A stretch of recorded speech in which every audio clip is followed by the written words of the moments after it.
The G31 is the newest Motorola phone in town with a nearly entry-level price but claims to deliver mid-level performance. And of course, we will test that out, but let's first get started with their design. Now, it comes in two variants. I've got the 464 gigs model here. There's another 128 gigs variant as well. If you look at the design, it doesn't necessarily stand out. It looks a lot like phones launched 4 or 5 years back. I mean, notice the design of the camera housing. Curved designs are actually on their way out as sharper and more rectangular or squarish designs are coming in now. And personally, it just doesn't appeal to me as much. The build is all plastic and the back panel has this ribbed texture which if you rub with your nails makes this sound. However, this pattern is missing on the sides, which is weird because if nothing, it would have at least provided you with a good grip. Nevertheless, the phone does ship with a protective case in the box, which looks something like this, and so the texture won't really matter. Now, the phone also does not ship with any pre-applied screen protector or any earphones in the box, so just something to bear in mind. Overall, I think it's a very average, non-exciting looking phone. I mean, if you're buying this phone to make any sort of style statement, well, you're not going to be making any. You've got a single bottom-firing speaker, 2 microphones for audio input, a 3.5mm headphone jack at the top. The phone has a physical fingerprint sensor, which I'm personally more inclined to for its accuracy and speed. Now, the G31 is spill and splash resistant, which means if you drop liquid on it, that's fine, it can handle that. But if you drop this in liquid, it won't work. Basically, it's not IP67 or 68 certified for water resistance. You get a hybrid SIM tray, so you can have 2 SIM cards or 1 SIM card and 1 microSD card to expand storage by 1 terabyte. The phone charges via Type-C port with this 20-watt charging brick, and it takes almost 2.5 hours to charge the phone from 0 to 100%. I mean, the battery capacity is pretty big. It's 5,000 milliampere hours, and yeah, it's gonna take some time to charge it with that 20-watt charger. But you know, despite the 5000 mAh battery, it doesn't feel all that bulky. I mean, it's acceptably thick, and I wouldn't be reluctant to use it with just one hand for regular tasks, despite the 6.4-inch display. And let's talk about that display. So, you get an AMOLED display, which is pretty good to see at this price point. I'm a sucker for OLED displays because I like my phone's screen to be super vibrant, punched with popping colors, and this is exactly that. On top of that, the phone has crazy high peak brightness of 700 nits, which is really good. It's a significantly bright and colorful display, and at this price point, it is definitely an outstanding display. And needless to say, streaming videos on this phone will be really good. For the price, I would give the G31 display a 9 on 10. That one point is if this would have been a 90Hz display, that would have been crazy good. Okay, let's switch gears and get into the user experience bit. The phone ships with Android 11 and has a very stock feel to it. There's really not much that I can talk about. It's a very trimmed down basic version, and it's not as loaded with features as Samsung or Redmi or Oppo, Vivo phones are. Given it's like an entry mid-level phone, you can't expect snappy performance. Things obviously don't feel very fast, and that's to be expected. Having said that, it's not an annoying experience. It does the job, and it does it decently well. There are some user-friendly features like as soon as you pick up your phone, it activates peak mode wherein you can see the time, any notifications, and even access the music player without really opening the phone. You keep it back and it fades away to switch off automatically. It's got a few tricks like twisting twice to launch camera, 2 chops to turn on the flashlight, a swipe from the edge and back to quickly enable split screen view, and press and hold 3 fingers to take a screenshot, and so on.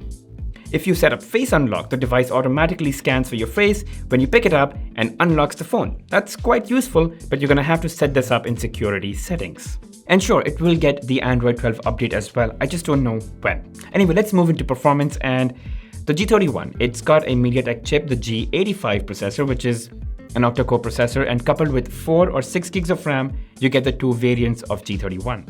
And without getting into scores, let me just fire up some apps over here and jump between them, and you'll see that it just about gets the job done. It's not necessarily fast, but it's manageable. Now do note that this has a 60Hz display, which is normal for phones in this price range, and you cannot compare it to performance that you get with 90Hz or 120Hz displays. They're just more fluid, smoother, but that's because of the high refresh rate. Now if you do want to get yourself one of those high refresh rate phones, the closest you can get to in this price range is, for 90Hz, probably the Galaxy M32 or the Narzo 30. And if you want 120Hz, You could go with the iQOO Z3 or even the Motorola G60. But then to truly test out performance, I tried out Asphalt 9 and Call of Duty on the phone. And if you've seen any of the other phones that do have a Helio G85, it's at par with that. I mean, once the game loads, the performance is pretty consistent. You know, there's no like lag or delay, there's no frame drop of any sort. It's just about decent, right? And the only drawback I would say is that this is a 60 Hz display. I mean, if this would have been a 90 Hz display, the gaming would have been so much better. But yeah, you've got a large 6.4-inch display, which is what, really makes that gaming experience pretty cool. The speakers, however, they're not that great. They're a little noisy. It lacks any kind of bass, which makes it a little bit screechy. But yeah, I played the games for quite a while and the phone did not really heat up, so that's really good. So yeah, you can have like longer hours of play and still not feel uncomfortable. Now, if you're absolutely convinced that you want to get the G31, I would suggest you get the 6 gigs variant. I mean, it's just a few extra bucks and you get, slightly better performance and you're just future-proofing your phone. But if you want even better performance, probably look at phones that have the Helio G95 processor or the Dimensity 810 processor, or even better, the Snapdragon 732G. I think those would be better options. And just by increasing your budget, say by about 10 to 15%, you get performance boost by up to 25%, which is not a bad idea. Okay, moving on to the camera. So here are the specs in front of you. So if you want to go through, you can pause, but I'm more interested in showing you the samples. So on the left, I've got samples from primary lens, and on the right, it's ultra-wide lens. Now, as you can see, the ultra-wide lens can get a little dark depending upon the lighting. That's just how the lenses are built out. And yeah, I did take this on a day where it rained quite a bit, so it's a little gloomy, so keep that in mind.